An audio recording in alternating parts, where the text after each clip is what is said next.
నమస్కారం. ధర్మ సందేహాలు కార్యక్రమానికి స్వాగతం. నమస్కారం గురువు. జై శ్రీరామమ్మ.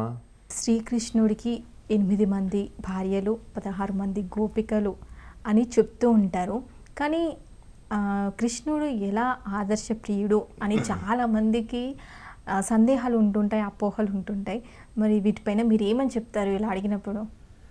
రాముడు కానివ్వండి, కృష్ణుడు కానివ్వండి, రాముడు ఏకపత్ని వ్రతుడు. కృష్ణుడికి 16,000 మంది మనకు భార్యలు అని చెప్పారు.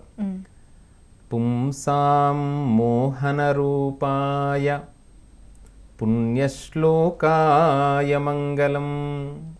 పుంసాం అంటే పురుషులకి, మోహన రూపుడు ఎవరండి? శ్రీకృష్ణుడు, రాముడు.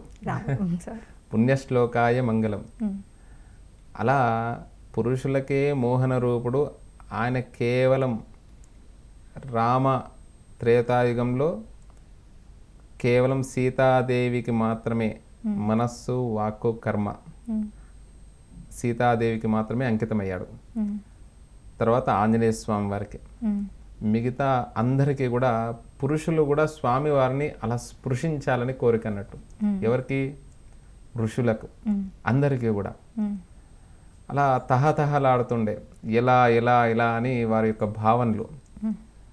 అప్పుడు మనకు జాంబవంతుడి కథ కూడా తెలుసు. ఇతనేమో జాంబవంతుడేమో శరీరం అంతా కూడా కొంచెం ముట్టుకుంటే ఇబ్బంది అవుతుంది అని చెప్పేసి అతని జాంబవంతుడికేమో రాముని ముట్టుకోవాలని, స్పృశించాలని.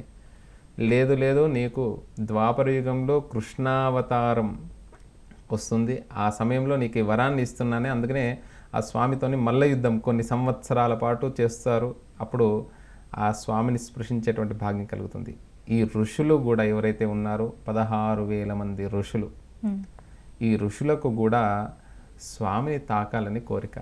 ఇప్పుడు మీకు ఎవరికి కూడా కేవలం పత్రం వా, పుష్పం వా, ఫలం వా. సీతాదేవి లంకలో ఉన్నప్పుడు అప్పుడు సీతామ్మవారు రామ రామ రామ అని రామనామస్మరణ చేసింది.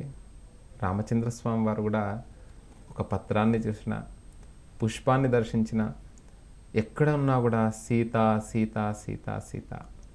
కాబట్టి ఈ యుగంలో కాదు, ద్వాపర యుగంలో మీ అందరికీ కూడా మీకు అలాంటి వరాన్ని ఇస్తున్నానని ఋషులందరికీ ఇచ్చారు. ఆ 16,000 మంది ఋషులే గోపికలు. ఇంకొక అర్థం, ప్రమార్థం ఉందండి. స్వామి వారు నెమలి పింఛం ధరిస్తాడు కదా, అస్ఖలిత బ్రహ్మచారి అంటే స్ఖలనం లేకుండా, స్పర్శ లేకుండా నెమలి మేఘావృతమైనప్పుడు నాట్యం చేస్తుంటే మగ నెమలి విధానంగా ఆడనెమలి ఆ ఆనంద బాష్పాలు జలాన్ని స్వీకరించి సంతానమైనటువంటిది అవుతుంది. కాబట్టి అలాంటి పరమార్థం కూడా మనకు ఇందులో తీసుకోవచ్చు అన్నట్టు. అలా అనేక పరమార్థాలు, భగవంతుడి యొక్క లీలలు అనేకమండి. ఆ కృష్ణ పరమాత్మను నిజంగానే ఈ ఋషులంతా కూడా ఆ విధమైనటువంటి గోపికల రూపంలో వచ్చినటువంటి వారని మనకు చెప్తారు. ఓకే, ఇది ఇవాల్టి ధర్మ సందేహం కార్యక్రమం. మరో కార్యక్రమంలో మళ్ళీ కలుసుకుందాం. అప్పటి వరకు చూస్తూనే ఉండండి స్వతంత్ర. నమస్తే.